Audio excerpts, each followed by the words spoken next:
I've asked AI to show me a picture of a 30-year-old woman working in tech versus a 40-year-old woman working in tech. And the disparity is vast. It's like, as soon as you hit 40, your hair is looking gray, it's getting shorter, all that. I mean, so it's interesting that it's been taught this. Question is, do you want to look old and like yourself, or do you want to look like everybody else and look younger? So welcome to It Gets Late Early. Today I have a really special guest. I have Gretchen Andrew, and she is an artist who left Silicon Valley to begin doing these really incredibly cool pieces of art. So she left to, as she says, challenge systems of power through art, code, and yes, glitter.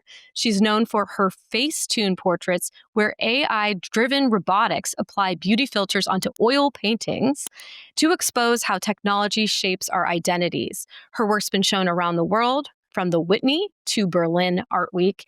And she's even gotten the attention of Silicon Valley and has partnered with Andreessen Horowitz. So welcome to the show, Gretchen. Thank you so much for having me. I mean, that pivot is something else. I just got to say, I talk to a lot of people. I don't think I've come across anybody who's taken such a hard right turn away from the tech world. But the beauty of what you do is you also infuse it with tech. So can you tell us a little bit, like, what have you seen that has brought you into the art world? What drove you to get to where you are today? I think that's a really good distinction you've just made. There's a pivot from the tech world, but not from the technology. And really what I saw is a difference between technology's potential and creative potential, and what it was mostly being used for, like to manipulate our attention, sell us things we don't need, make it a place where we don't feel better about ourselves. And so while I never really left my love of the systems and the tools, I wanted to use it in a world in which I believed I could be celebrated for being who I am, that everybody should be celebrated for being themselves. And the tech world, when I left, was not that place. I hear it's not gotten any better. And Can confirm. yes, these questions of where is it that you're going to thrive personally, I think are really core to this conversation that we're about to have. Well, and you mentioned where you're going to be personally, and I think so many of us just check those boxes, right? And pretty much anyone who would have looked at your past resume and seen that you worked at Google, I mean, it is Google, come on, would have been like, oh, dude, she has made it, right? And you still felt like something was missing. Yeah, and I really admire that 22-year-old self who had that confidence. But at the same time, I really felt like it's not going to get easier to leave this.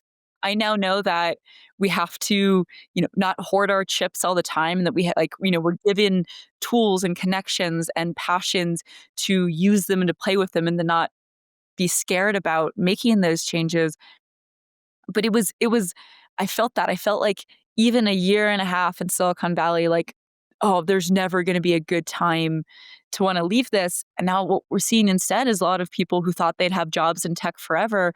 Their salaries are falling, the big layoffs have occurred, and the security really comes, never from a company. It always comes from inside you. That's so true. And it seems like you just kind of got to jump on what most people are finding out now, right? Like, people are feeling like a little bit flat-footed on this. Walk me through how this happened, because it's so freaking cool what you do. And I'm going to flash up on the screen a video of your art that you've posted on Instagram that is just so exceptional and really cuts to the heart of so much that I've felt about looking at the world through the lens of social media and AI. Well, I really believe in technology as a tool of positive change, as a tool of personal transformation.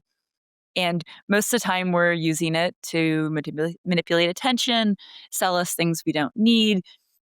It doesn't tend to improve our mental health. Oh, God. I'm going to say that again? All of it. And I just felt like I want to use this to create the life that I want. And it started very personal in that way. And so I said, okay, I believe that artists are celebrated for being themselves. I believe that technology can turn me into anything. I can learn skills. I can meet new people. I can enter new worlds. I will learn that the internet will make me into an artist. And posing it almost as a challenge to the technology, I didn't have to believe in myself. I just had to believe in the technology. And it was a way of sort of protecting myself in a certain way because, I was leaving Google. I was leaving Yeah, this scary. security and, health insurance and Yeah, all those validity, things. even like those that like I remember telling people for months, for years before I had any validity in the art world that, oh, but I used to have a job. And when you're Yep. trying to be something new and you're Oh, yeah. making bad art, oh, but I used to have a job. Like, Uh, this is like, what is this yes. conversation of necessity? But it felt like I was untethered. I was just out there swimming towards this goal that but I had already left the other shore. And so that in between phase, I think a lot of people go, they sort of look back and they're like, I don't know which way's further now, where I'm going or where Yeah, I've just come. exactly. Is land closer there or there, right? I completely understand what that's like. And you're right. You hold on to this sort of like legitimacy of what you used to do to power you through because it is vulnerable. And like actually, in a lot of cases, in my opinion, pretty embarrassing to start something new like this. And I heard someone say this recently and I thought it was so beautiful. She was like, don't be afraid to get caught trying. And I was like, damn it, that is so good, right? Like, why are we ashamed to be caught trying? We need to just own it. But anyway, I know exactly what you mean. I love that you just called it embarrassing because I feel like oftentimes talk about like, oh, a fear of failure as if it's like a bigger fear. Whereas I think we're just afraid to be embarrassed. And like you said, Mm, caught trying. yeah, Yeah, I mean, like you're gonna fail on the way up there, and if there's one thing that Silicon Valley likes to teach, it's like failure is okay. Whether or fail not they fast, actually believe that is one thing. Yeah, exactly. right? Uh, But I think Slack itself is supposed to be something else. And then they're like, shoot, this is pretty good for communications. And look, Slack is now what, Salesforce? So it's doing okay. But yeah, I think that process is really difficult. And the fact that you were able to do it at such a young age is really impressive to me because I think a lot of people just kind of fall in that pattern of, okay, I get the job, I keep going. And that takes a lot of strength to do in your 20s, I think. well, I had a mentor who talked about career in figuring out what you love to do and figuring out how to get paid for it. And I think if you spend first couple decades of your career figuring out how to get paid, you might reach and there's never an age you can't start this process at, but like figuring out what you love takes a lot of effort and then figuring out how to convert that into something that can sustain your life also takes a lot of creativity. And if you don't start to address figuring out what you love early, there is no age where you can't do that, but it somehow becomes scarier. And I don't think it should have to because you probably actually have more resources at that point. You have, you know, but you've got something to lose. You can be caught trying at something that you're used to being good at something. So to start something new is embarrassing. It really is, but I hope we can work on it because our society would be better if people would just be like unbridled and go for what they really want and do the things that light them up, Hopefully those things pay you money. Huh? Something that um, I know is also really important to a lot of your listeners and a general topic right now is how because of AI and because of layoffs, whether it's in tech or anywhere else, we're all having to reinvent ourselves and learn new jobs. And it's kind of an inevitable part of the moment that we're in. And so to choose it, or to even if it's being inflicted upon you, to reframe it as a choice and an opportunity, it's not easy. I just think that like more and more of us are going to have to deal with that. 100%. I think it's imperative. We all need to recognize this is coming and we need to do what we can to get in the right space, headspace, really, and mindset in order to face it and try to embrace it as much as possible. But I want to learn a little bit more about your process and the art that you put together, specifically the FaceTune portraits, because those were just like so insane to me. They were, when I saw them, I was like, oh my God, I must talk to you. So walk us through what they are exactly and what inspired you to make those specifically. Yeah, so FaceTune Portraits looks at the gap between how we actually look and AI driven beauty standards that are expressed through filters and Facetune, apps on cell phones, social media, Zoom has a feature called Touch Up My Appearance. There might even be one on this recording app, which I maybe would use. I think there is, but they yeah, I would use it if they had it. exactly. So there are these changes to our faces and our bodies that are driven by AI beauty standards that are normally invisible and happen digitally. It just moves pixels around to make a nose straighter, make skin more of the same color, remove wrinkles. A lot happens to make people look younger. And I take that same process and I use a custom printer, oil paint, and a robot to have that process happen physically. So while these photographs are still made of wet paint, think of a cake with a photo printed on it, a robot comes in and applies the same FaceTune filter that, like I said, for me, makes my nose a lot straighter, my eyes bigger. Same changes on everybody. For men, it gives jaws and abs. It gives jaws. And instead of invisibly moving pixels around, it drags the paint, making marks and scars and conflicts and messy areas where the arms are getting skinnier, but it's being sliced off through the paint. And so we see the difference between how we look and how AI says we should look through a messy and honestly somewhat violent act that creates a painting of that tension. Wow. That is so freaking cool. I know that AI, you put bias data in and it spits bias data out, but it still I remember years ago when this Facetune sort of software started coming out and I started using it. I started being like, well, why wouldn't I want to soften everything? And I started getting made fun of because people were like, what is that phantom filter? We can't even see you. And now I look at it, I'm like, why did I do that? That is so deranged. But we do, and we're drawn to it. And I think, like you said, a lot of it harkens back to our desire to appear youthful forever. But what is so interesting about your work is it seems like a lot of these portraits have this one very specific beauty ideal. And what I'm trying to understand is how does the AI learn that exactly? Is it based on an amalgamation of a variety of different sort of examples? Is it Hollywood? How do we get here? How did we get here? Yeah. So, to your point, these filters come from somewhere and it's not some evil cabal of men. It's just the internet. It's carelessness, to be honest. It's these beauty standards educated based on the content of the internet. The content of the internet is heavily pornographic compared to, especially with women, as compared to men. And early on, my research focused on how the content that was on the internet 10 years ago was going to be used to educate AI. And all of these images, no one is taking photos of what they look like when they first wake up in the morning and posting them or putting them into AI training sets.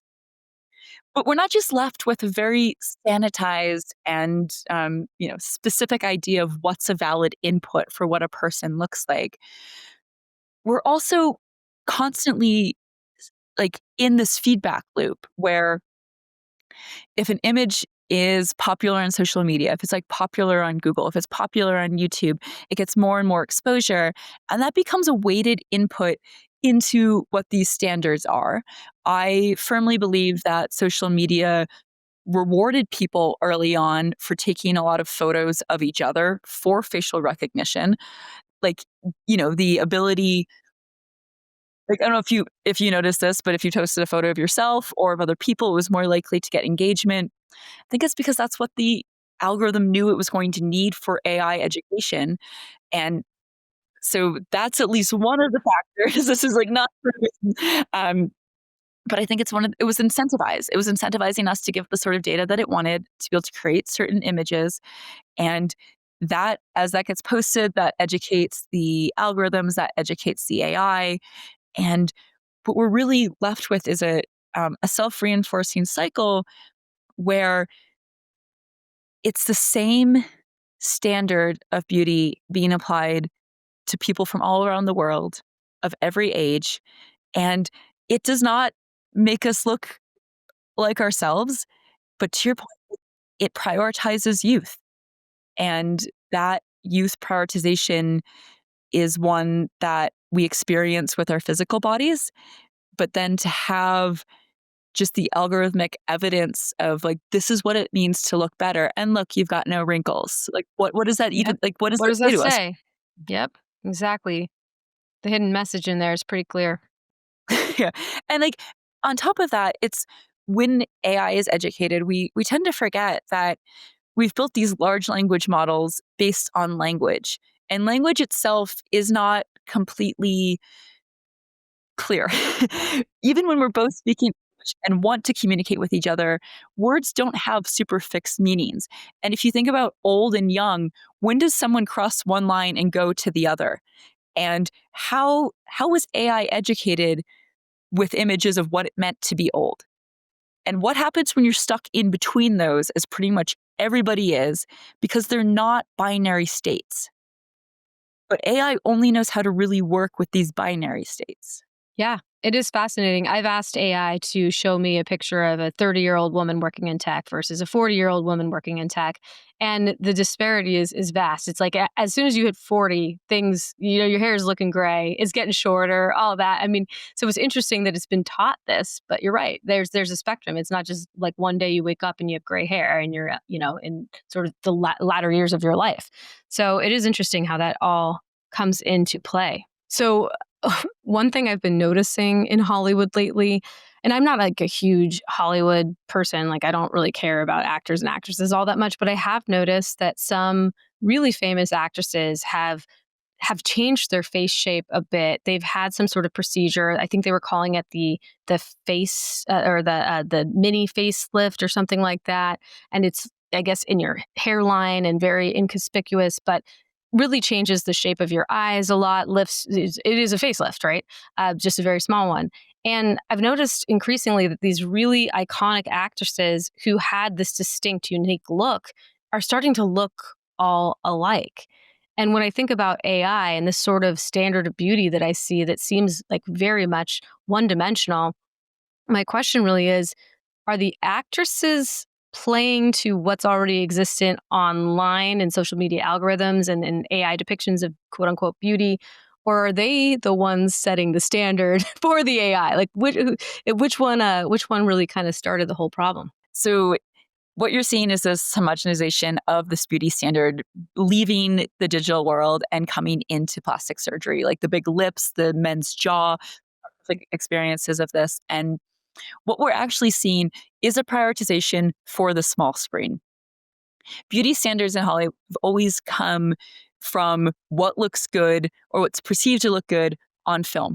It's one of the reasons why, even though height is generally valued in our society, it's not been valued for actors and actresses, is because height is sort of hidden in the camera, is sort of hidden in the way that this goes. So it hasn't been important in the way that other beauty standards or other common beauty standards have been. But what we have now is a series of beauty standards that have been prioritized for looking at somebody on a small screen straight on most of the time. So you get, like, the big lips that look completely different when perceived from the front than from the side. And the male jaw lines that are being modified are another example of this, as I already brought up, because we're not prioritizing the full in-person dynamic experience. We're processing certain angles. And while there are these physical procedures that can mimic some of these AI beauty standards, they they only give people the same face. And so the question is, do you want to look old and like yourself, or do you want to look like everybody else and look younger? And we're not just prioritizing beauty, we're deprioritizing individuality. And I think that's where this gets particularly scary, because it used to be an iconic look, a specific look, someone that is so distinctively themselves. And now we're in a world where at least two of the Kardashians have the exact same face. That's so true.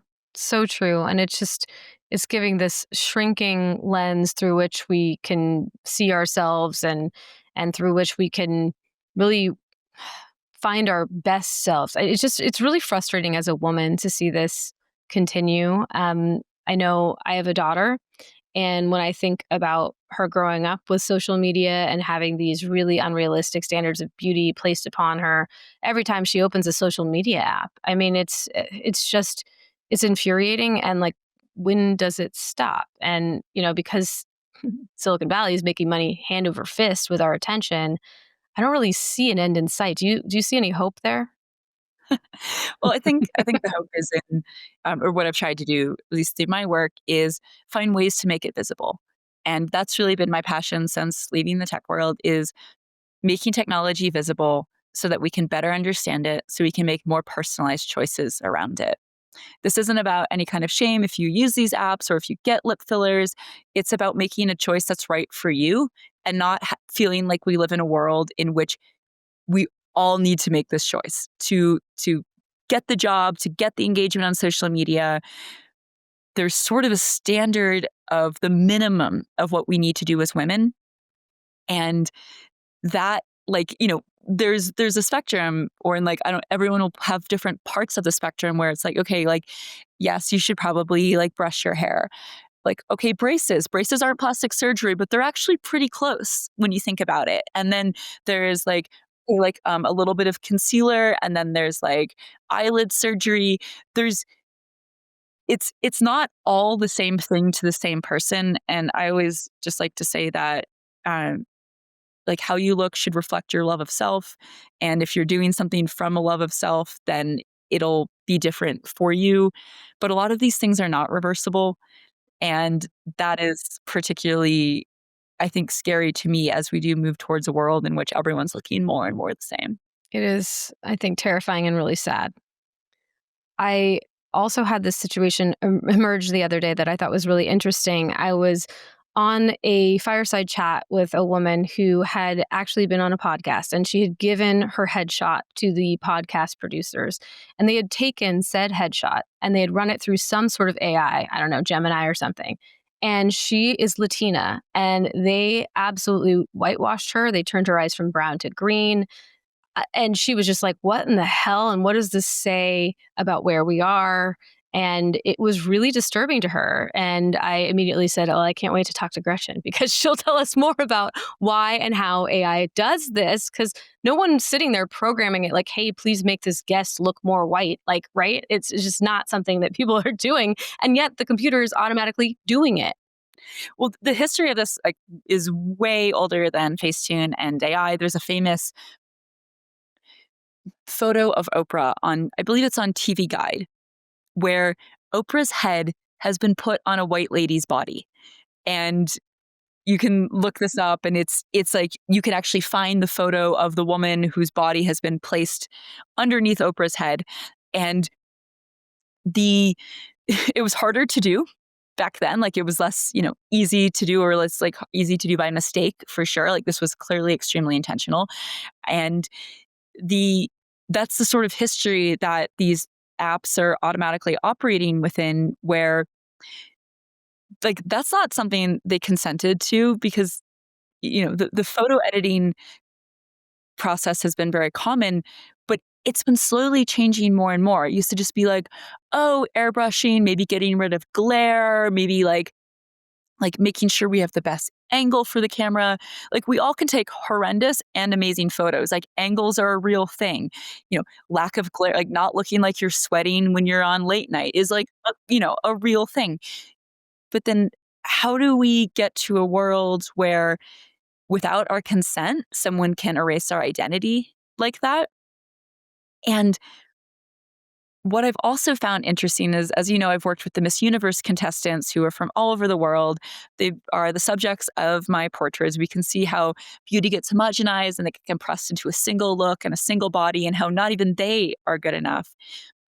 But they, in thinking about that particular system, some of them have shared with me that they prepare their whole lives for the Miss Universe competition. And then all of these photos from the competition go around the internet, and their fans will sometimes take a photo of them from the competition, Facetune it, and then post it. Oh my gosh. So, like, Why they're are we like, doing this to ourselves, man? Oh my God. right, so, like, Miss France is like, excuse me, like, What the? like, I wasn't I am Miss Universe France, and you want to share my photo, but you're gonna make my legs skinnier beforehand. It's And these so are fans, gross. right? Wow. These are people who are excited about the competition. They're not like it's really Wrong with us. the odd world we live in. Yeah, that's really insidious and gross, and it just really, really bums me out for all of us because there's no way that that doesn't impact us. I mean, I think I'm far harsher on myself for my appearance because I've been exposed to all of this. And, you know, I was on TikTok the other day and it was like, "Do you want a facelift?" And I was like, like, are you kidding me? Stop it." Is that just a And button? then, Yeah. yeah, it was like a button. And I was like, I wonder what this does. And the thing that really sucks is I saw what it did and I was like, fuck, I like the way I look better face tuned, you know, uplifted. I was like, God damn, you know, like it really screws with your head. And I just, you know, you think about the impact on young brains, and we know these social media companies are targeting young brains, their dollars. We always prioritize youth in the society too, even though they don't come with the pocketbooks that older people do. We're always chasing that, right? And it's just like the extent to which that's going to leave an impact on our youth and the repercussions that we're going to see throughout society because of that. I mean, I think they're pretty grave. Yeah, I think we're already seeing that. I think insidious is the absolute right word to use because even when we have awareness, the experience I've had with these apps, and I've done this process on myself, is I'll Facetune, body tune a photo, and I'll see the result, and I'll sort of be like, I don't know, that's silly. Like, I don't, my breasts don't need to be that big. But then Right. I'll go back to the original photo, and I'll be like, huh, I thought I looked better in that. So Right. it almost creates this. I no longer had that didn't look good enough. That didn't look right. But insidiously, I no longer liked the original photo.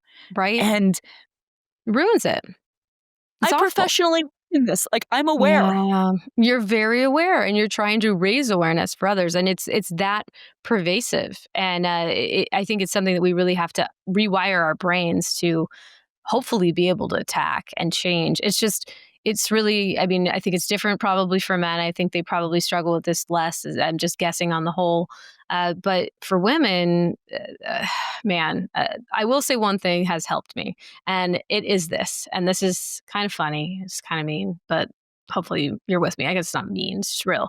But I have seen people who have face tuned themselves to the point of not being recognizable whatsoever. And if I've never met said person, I think to myself, oh man, who's this glamazon supermodel? Like, oh, wow, goodness, crazy. Like, she's so insane. And then when I go and meet her in person, I'm like, oh, you? Like, that's not the reaction you want to have. And so proceed with caution. So that has helped me pull back on all that stuff because I never want to be the person people meet and think, oh, oof, look better online. You know what I mean? Well, I mean, there's this history of this too, where like there used to be this phrase called "pretty on Instagram," which was when someone sort of knew how to pose or particularly look a good way, and now it's yeah, people changed like and been face tuned, and I actually think that in like the online dating world, people are starting to assume it's being done and try and develop some literacy around this. I do think men increasingly this is becoming a thing. And I see it in the cult of youth for men in certain jobs in which sometimes looking a bit older, sometimes looking a bit younger, depends upon the industry. But especially in the tech world, there is that obsession with like the young founder.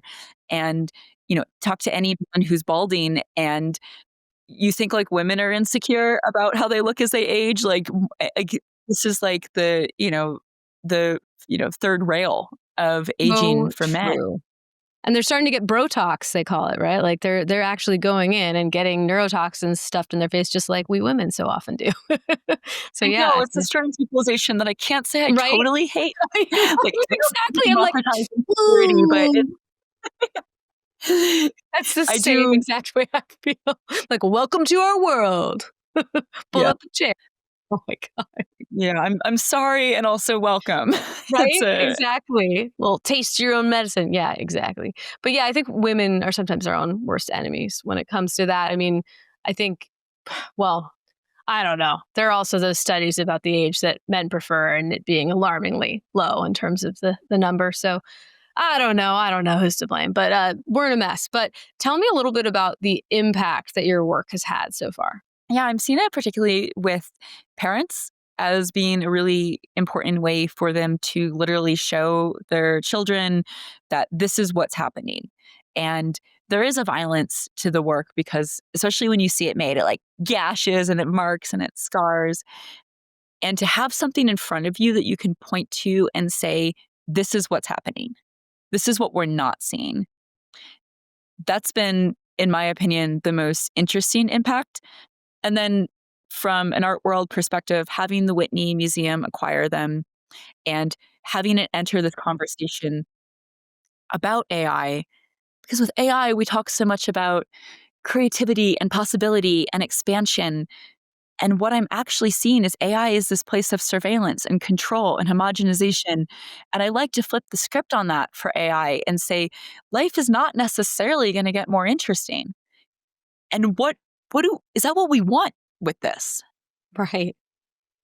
Are we going to start going analog, do you think? Like, I feel like there's going to be this pushback because I agree with you. I see this homogenization. There's this kind of AI slop all around when it comes to things across the internet. I mean, Sora is going crazy right now with all those AI generated videos. And you hear a lot of people who are just like, this is the death to humanity. And I'm hoping we're going to all see how shitty this stuff is and be like, yeah, I'm good. I'm going to go touch some grass and maybe like, I don't know, write in a journal or something, sketch.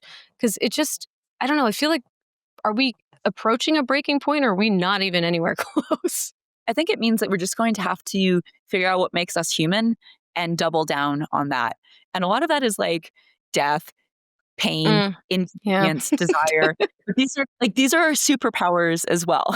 And finding ways to make those essential to who we are. I mean, also like, joy and ecstasy in the body and because so much of what we're seeing with the plastic surgeries that come from these AI driven beauty standards is they're prioritizing how we look over how we feel. Mm, And I just think we're going to hit a point in the relatively near future where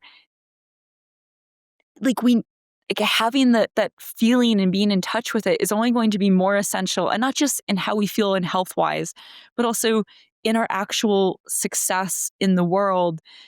Like I'm imagining myself being like the one person at the nursing home who like doesn't have the same face as everyone. Like that's sort of the world that we're moving towards. But in a world in which everyone is getting these procedures, what becomes scarce? And what becomes scarce is always more valuable. yeah, And, that's really well put. just think about it in terms of the market. Like keep Yeah. your own face. How it Oh goes. It's my a gamble. I'm not saying I'm gonna win this gamble. I'm just saying that like that's the gamble I'm making. And let's see. Let's see what happens. Talk to I, me lo- when I'm 100. I like those odds. You're setting yourself up well, I think. I mean, that makes a ton of sense for me. Just look at the market. You're right. That's hilarious. Yeah, I mean, so I guess I want to know, thinking back to the people who you knew in the tech world, many of whom were probably the architects in some way, shape, or form of some of this, in some cases quite harmful technology. How have they responded to what you do now? It's funny because at first I thought you were going to ask like how they responded in general, and all of them have become longevity obsessed. Like I know we were just talking about Yeah, death. It's Brian like, Johnson and whatnot. Yeah, like living forever. yeah, or like people who like I feel like have optimized joy out of their lives. But the work itself, there's a big response towards my work. I would say more in parts of the world in which this conversation is maybe a little bit more mature, Germany, Switzerland, Austria, where there's less like gung ho about technology and a little bit more skepticism. Privacy is historically a bigger issue. And so anything related to who owns the data and what can be done with it, GDRP, all of that is more in the cultural consciousness than it is in the United States. Whereas in the US, what I'm seeing is a lot of interest from people who are not necessarily like the tech world is not my main collector base or That's of course shocking. some of them, yeah. uh, but like I said, like parents, everyone Yeah. knows about AI, everyone knows about Facetune. So the I think the tech world is broadly speaking, interested in avoiding these conversations for as long. Right. Right. Except for one such, funder of tech companies, which was Andreessen Horowitz, who proudly partnered with you on a dinner event. Tell us a little bit about that. Yeah, so the Lumen Prize is one of the biggest prizes for digital art. And as a nominee this year, I was selected to host what they call an art fair dinner, where it got to be about my work, about how it relates to technology. Andreessen Horowitz has something called A16Z, which is their crypto investment arm, where they have a cultural arm called Voices on Chain. And while historically it's still mainly with Web3 work, they expanded to host this dinner where we could bridge into really having a conversation about what it means to have a cult of youth in both the tech industry and in the art world. And nobody at that dinner wanted the pressure to be younger, but I'm sure, like, men, women, tech, art world, I'm sure everyone going around could have told you exactly the spot on their face where they felt like they were aging most. And that commonality became like a really interesting opportunity to, again, make sure that this isn't seen as a teenage girl on TikTok problem. This is like a pressure that everybody's facing, men, women, old, young. No one is escaping. I've had men in their 60s reschedule Google Meet meetings with me onto Zoom because they didn't want to be seen without the touch at my appearance feature. Wow. And I'm glad that they admitted that because it's important for my work. Yeah, But, no kidding. anytime someone insists that we use Zoom over Google Meet, I'm like, I'm on to you. Well, I'm I on to was I was gonna post a joke, like a meme about this, because I look fine, like at best on Zoom, Google, I'm all right. You put me on Microsoft Teams, I look like Shrek. I'm like, what? Like, I see myself in the mirror. What is with Teams? Do they hate us? Like, why are they doing this to us? I know I don't look that bad. well, so the thing about like our cell phones and this like camera that's built into here is like, this is not like a full camera. Like, this is, no matter what, it's being processed through some algorithm. And so it's not like there's like, even like since the invention of cell phone cameras, there's been an algorithmic processing of the image. And so what choices are made is very specific, and it is very like, we've now in a world where the iPhone photo and what distorts and what it doesn't distort has become our reality. And so I heard from one photographer that actually you should take your iPhone, you should turn it upside down, and you should put it away from selfie mode and like 3 feet down, and then that's actually what you look like. I heard Like, that too, and I was like, yeah, who's gonna do that? Like, are you serious right no now? one also wants to look like we actually look like, because our expectations are now that we look like glamorous half Oh, porn stars in oh, blazers. Like, true. So you're telling me I actually look like Shrek on Microsoft Teams? I hope not. Oh we boy. might look like Oh, but Shrek. we I might don't know. look like Shrek. I guess we're just gonna have to ask the people around us. They're getting to see the real thing. Oh my Well, god, that's so the way funny. that our eyes work is we're always seeing, because we've got two of them and they're not in the same place. We're always seeing slightly around an object. So things do not look like they look with any single one compressed view. And that in itself is why, as a painter, I can always tell if someone has worked from a photograph or used a projector, because there's an instability and an inaccuracy of, if you just go like this and things sort of jump around. It's because that slightly three-dimensional aspect of seeing is totally lost on the flat screen. Wow, things I have never thought about. That's really Well, interesting. well, My good job. gosh, I'm glad you're bringing it all up for us. So you entered the art world at what age? Well, I declared I was going to enter the art world when I must have been 23. Okay. All right. And I understand that art might have a slightly different sort of ageism than tech, right? So walk us through some of that. Yeah, so there's sort of not just a reputation, but there is a market reality to people either making it, especially with women, people making it when they're young or people making it when they're much older. And there's this celebration of like, just graduated from art school, like had the degree show, got picked up by a major gallery, now work is selling for $200,000. And then there's the people who've worked decade in, decade out, decade in, decade out. And then they're like, hey guys, we are now definitely going to celebrate Judy Chicago. And there's almost this like endurance of having made it, but with women it is much more bifurcated between young and old. And it's unclear if any of that's like related to women dropping out for any period of time. I don't think it is. I think it's around, in general, the obsession of picking a star early or just waiting to see if they don't drop out of the world. Wow. Picking a star early, that's such a thing in corporate and tech everywhere. It really feels like that. No, but like, isn't like the like Forbes 30 under 30 just like riddled with people who were like, like frauds? Like, it's like, it's a funny question of like, what is like asking AI. This is always really interesting. Like, if you give it a photo of yourself and you say, "Make me into a CEO," it like will make you a man in like his like of like about this age. This is just like with AI. AI is always backwards facing. It can only build off the world that we've had, Yeah. and it can't build off of the world we want. And so, what I've tried to do art over the last couple decades, even before the FaceTune series, is to say, what if we made our dreams an input into AI? What if we made our hopes an input into AI? Because all it can do is work with what we have. And it can derive off that and it can project off that. But that's totally different than saying, okay, what if we started to educate AI on a world that we want? What would that look like and what would the results of that be? Great questions that we really should think about because, as you point out, it's looking back. It's not looking forward. We got to feed it the forward. Wow. Yeah. And actually, podcasts are one of the only ways that we are feeding AI right now because so much content on the internet is now written by AI, using AI with existing inputs from AI. And podcasts are one of the areas where you have real people and human conversation. It's a lot harder to fake anything. Like, there's a lot of articles online written by people that are actually just AI, whereas all of this is becoming a massive input into large language models. Well, I don't know if that makes me happy or sad because I imagine they're just going to look to get rid of the podcasters. I have actually seen tremendous capability with Notebook LLM.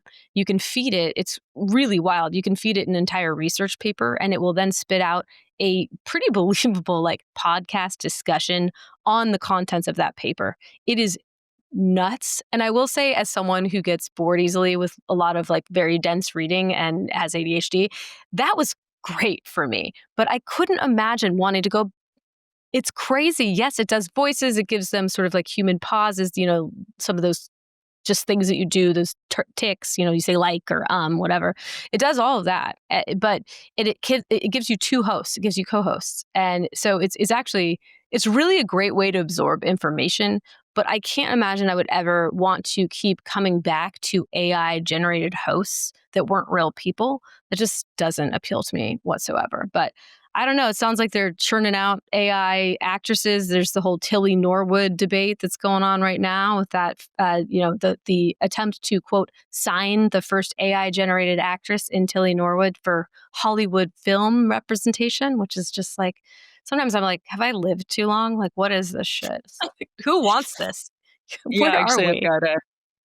I've got someone just asked, just before I hopped on this podcast, I saw someone email to get me comment on exactly that. Oh, So I figured. Give us your thoughts. I want to hear all yeah, of them. the hot take initially, I think it's inevitable with the direction we're going. And I think it relates back to what we were saying earlier about getting close to what your humanity is. And I don't like AI is going to get better and better at faking sort of the human flaws, but you'll know what you would have done that an AI never would have done. It's going to be messy, weird. Somehow, I think, especially in art and in storytelling, like I just don't think that there's enough death of the author to give up on like the drama of like, what's Taylor Swift's song about? Like, like, what, you could have like stray eyes writing about each other? No, like we care because it's like, oh my God, the diss track with Charlie XCX. Like, what? That's amazing.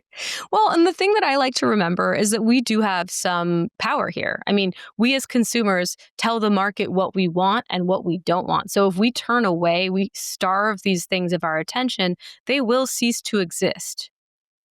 So that makes me happy. This is true. And even I found you can train your Instagram algorithm to show you less ads. Like if every time it shows you one, you Say, turn no off your phone. thanks. Yeah. Because Brilliant. the more you're willing to scroll through them, the more of them they will serve to you.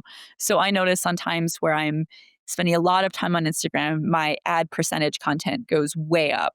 Whereas if I Mm. like turn it off for like 4 days or like uninstall it for 4 days, it's like, oh, welcome back. We'll show you your friends again. Yeah, I want to ask you, how do you use social media, knowing all you know from both working in it and now working to showcase exactly the harms of it? What's your usage like? Yeah, I'm lucky to have it as a place where I can do a lot of storytelling. I spend a lot of time in the DMs. It might as well be my email for the way that the art world works and sort of how I'm able to connect to people. If you look at my explore feed, it's all Taylor Swift and teddy bear content. And there's a lot of Give the people what they AI. want. Yeah, exactly. There's a lot of AI generated teddy bears that I really like Oh, and do bring me a okay. lot of joy. They're always like going to Oktoberfest or like falling in love or like riding Ferris wheel. Oh my, It makes like no sense. you're It's also kidding. online. But like I try and ask myself, like, okay, like, does this make me feel better? And most of the time when I'm spending time on Instagram, it does not make me feel better. Creating content, consuming content is very different, but it's it's a it's so hard to when I'm on there creating content. I'm dependent of like I'm creating content because I want people to be on there. I want to connect with people and I'm competing with every AI teddy bear and Taylor Swift and every advertisement online to get this conversation in front of people. And I'm aware that I have to cut through that somehow. And so I can also learn a lot from advertisements and learn a lot from professional content creators because if I want this conversation to matter, I have to be in that arena surfacing somehow. You just hit the nail on the head. This is exactly how I feel about my content. No one's probably going to be like, ooh, ageism, let me listen to that. That sounds really cool. It has to be sort of the Trojan horse. You come in with something else that you know is going to hit, right? And then you kind of pull it in over time and you get people's attention that way. And it's like, well, this is kind of one of the situations, don't hate the player, hate the game, right? So you might not like that we resort to some of these situations to get people to hear our message, but we have the system we do. And so I used to be like, oh, that was clickbait or whatever. And now I'm like, dude, get it. Like, I understand why you have to do it that way, So it's just kind of the world we live in. Yeah, we're definitely playing a game in which we're not writing the rules and we're unlikely to Mm. win in the long term. Oh, it's so scary. But do connect But with them and tell me how you feel, right? Like we're dancing with the um, devil. my There's no like doubt about that. it really does feel that way. And I'm trying to remain hopeful that we're not just descending into full blown the Matrix. Maybe this is a sim. I don't know. Like things are pretty weird. All right. So if it were up to you, what is one beauty or tech trend that you would completely erase from the planet? Homogenization. Mm, So love anything that makes it less diverse. it. Man, I am so with you because yeah, I feel like we're losing our sense of what like actual beauty is.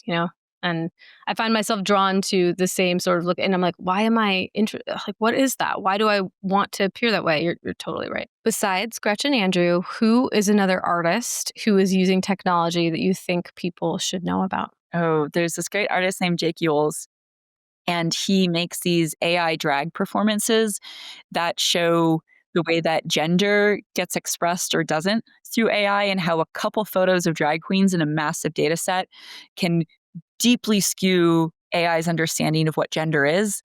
And it's really beautifully presented work. It's really exciting. And I'll be actually exhibiting up with him in Paris in a couple of weeks. Oh And my it's just really gosh. fun. It's really fun work. Like it's someone who's like tinkering in there and just showing how like a little bit can make it like it's really good intervention work. Like definitely check it out.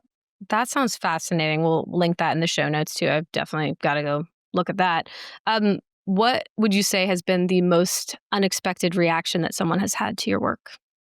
I know we've talked about it, but the way that this is resonating with men in their 50s is surprising to me, but they repeatedly bring up the Zoom touch up my appearance filter. And I feel like it might be the first time that a lot of those men interfaced with the possibility of having a filter make them look different.